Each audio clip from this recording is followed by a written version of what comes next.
De março. E agora é tempo de receber a minha convidada desta semana. Há muito que queria tê-la aqui no Rumos. É uma atriz e contadora de histórias absolutamente brilhante. É um prazer estar à conversa com Ana Sofia Paiva.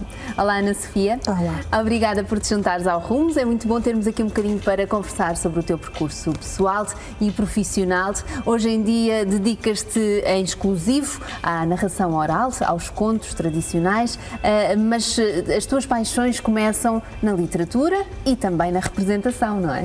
Sim, na literatura por infância, por escutar muitas histórias e ler muitas histórias e ter convivido com muitos livros desde pequenina. Que bom! Sim, e foi literatura, a palavra, mais do que a literatura, a palavra. E a palavra oral, porque eu via contar. Que bom, isso é maravilhoso. Quando há essa partilha, e também entre gerações, provavelmente, não é? Sim, sou neta. tive uma infância cheia de convivência com avós e com pessoas mais velhas, sobretudo. E encontraste na representação boas bases para depois aplicares como contadora de histórias, seguramente. Ferramentas muito úteis para esse percurso que seguiste depois mais tarde. É muito útil todas as ferramentas da expressão dramática. Contudo, continua a ser um mistério para mim que o meu avô era o melhor contador de histórias do mundo. Não tinha nenhuma base Há coisas teatro, que nascem.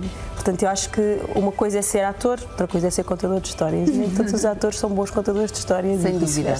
É muito importante, para além do contar histórias, do ato em si de contar histórias e ir às escolas e passar estes contos para outras gerações também, é muito importante o trabalho de recolha que tens vindo a fazer. Portanto, um trabalho de arquivo, mas que é fundamental na recuperação dos contos tradicionais também. Sim, e que forma, na verdade, a base do meu repertório.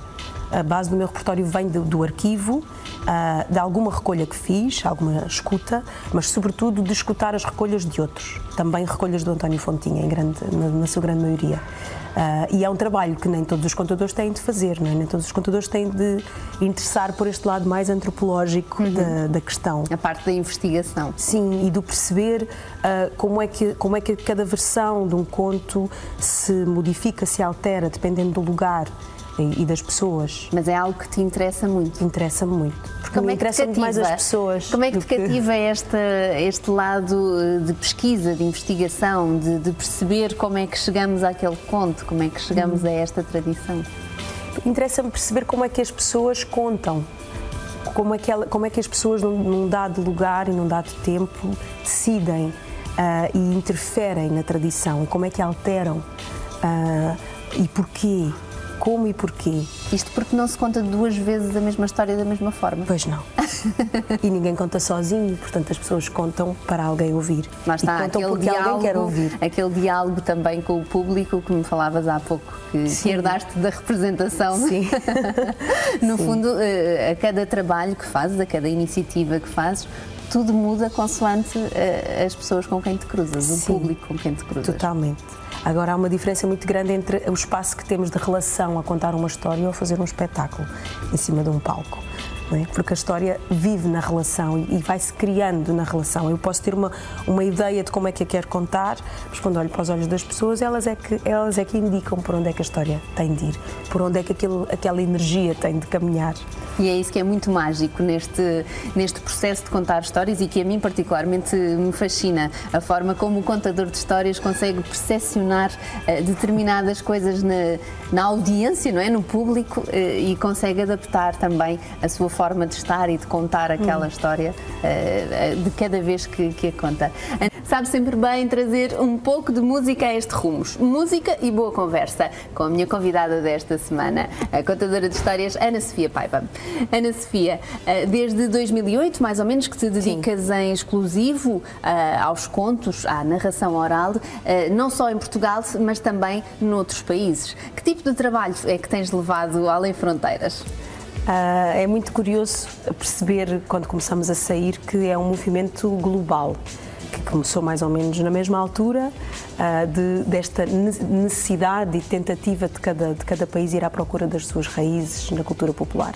E o que eu faço lá fora, maioritariamente, é levar o meu repertório, os contos de tradição oral portuguesa, e tenho a facilidade de falar bem inglês e de falar bem espanhol, e portanto tenho conseguido ir muito à América Latina e à Europa, contando em inglês e em espanhol os contos que são nossos. Não é? É muito curiosa essa adaptação, no fundo. Portanto, é um trabalho que tu também fazes, esta passagem dos contos do português para o espanhol, para o inglês. Isto vai muito para além da tradução, não é? Isto é toda uma adaptação. Sim, a questão de cada obra. É ter realmente a facilidade com a língua. Se não tivesse, eu percebo francês, falo francês, mas não contaria em francês. Portanto, eu tenho de dominar a língua para poder contar, claro, porque nós não temos texto decorado. Nós sabemos a história e nós contamos consoante o lugar e as pessoas. Claro. E, portanto, é preciso ter uma desenvoltura com a língua, não se trata de tradução, mas de nós nos irmos apropriando da língua. Mas nunca é a mesma coisa. E vais continuar a levar o teu trabalho além fronteiras. Agora, no próximo mês de abril, vais, por exemplo, passar por Cabo Verde. Vou. Não é a primeira vez que vou a Cabo Verde, mas é a primeira vez que vou como contadora de histórias. Não vou sozinha, vou com uma colega, a Brujunça, que é a mediadora do livro e da leitura, e nós vamos dar formação a professores através da Biblioteca Nacional de Cabo Este Verde. também é um trabalho importantíssimo, aqui a formação, passar um pouco algumas técnicas, algumas ferramentas fundamentais. Sim, nós começamos pela narração oral, pelo ler antes de ler, e vamos até ao objeto livro e como mediar e como escolher a bibliografia. Cabo Verde é um país que te atrai? Muito. E a literatura cabo-verdiana? Imenso, imenso, imenso. Continuo a ter o Chiquinho como livro de cabeceira, nunca mais deixei. Eu imagino a tua mesa de cabeceira assim com uma pequena pilha de pequenos tesouros, pequenos grandes tesouros uma literários. Uma mesa de cabeceira que já passa para o chão, a casa é um bocadinho um tapete grande de muitos livros. Mas muito valiosos, seguramente. Sim. Não só em termos materiais, mas sobretudo em termos simbólicos e emocionais, seguramente. Sim. Tens vindo a desenvolver vários projetos, o Sul da Língua é um deles. O Rumos marcou presença e já falámos aqui sobre esta iniciativa que de 3 em 3 meses vais levar ao Beleza, se não me engano. Exatamente. Um projeto de continuidade. É recente, é um bebê recente, teve 2 edições e está a crescer. E é, para mim, uma maravilha, uma grande surpresa para mim e para todas as pessoas que fazem parte, que o Beleza esteja cheio para ouvir pessoas a contar histórias. E é um encontro de amigos, não é? É um encontro de amigos. É muito familiar, mas também porque as pessoas vão para ouvir.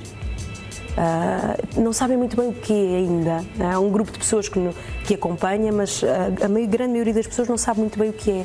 Mas vai com o coração aberto para ouvir e surpreende-se sempre. Não posso deixar de referir aqui estes 2 bebés, gordinhos, uns bebés gordinhos, dos quais muito te orgulhas, não é? Fala-me um pouco do que é que se trata e fala-me um pouco sobre estes trabalhos. Muito me orgulho, apesar de ser só um grãozinho que participou na transcrição de algumas recolhas, porque isso é um trabalho feito a sul, no Algarve, pelos únicos 2 especialistas que temos de catalogação de contos populares em Portugal, que é a Dra. Isabel Cardigos e o Paulo Correia, da Universidade do Algarve.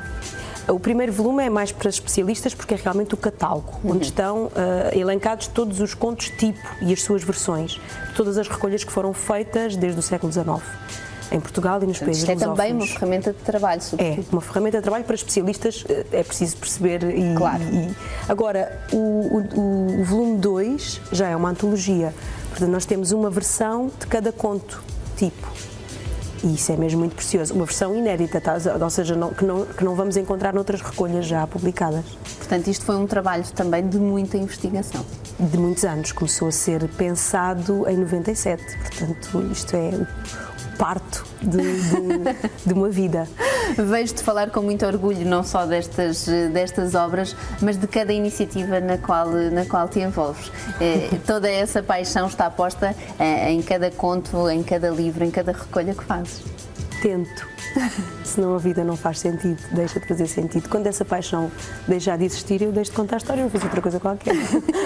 Não resisto a perguntar-te, se tivesses de recomendar um conto, um livro, uma obra para quem acompanha o Rumos esta semana, qual é que gostarias de deixar aqui no ar? Ah, que boa pergunta! Eu acho que o que eu recomendaria é que cada um vá à procura do seu lugar, da sua identidade e que vá à procura de ouvir contar uma história com a qual na qual identifique uma raiz. Isso é o mais importante, é a nossa relação com os textos. Há textos muito bons e há textos aos quais a gente não dá muita importância. O Macaco do Rabo Cortado é um conto simples, mas faz parte da raiz identitária que me construiu como ser humano. E é importante que cada pessoa se relacione com os livros e com os contos e com a poesia a partir desse lugar de identidade. Acho que fica aqui um desafio absolutamente delicioso. Obrigada, Ana Obrigada. Sofia. Obrigada por passares pelo Rumos e até breve. Obrigada.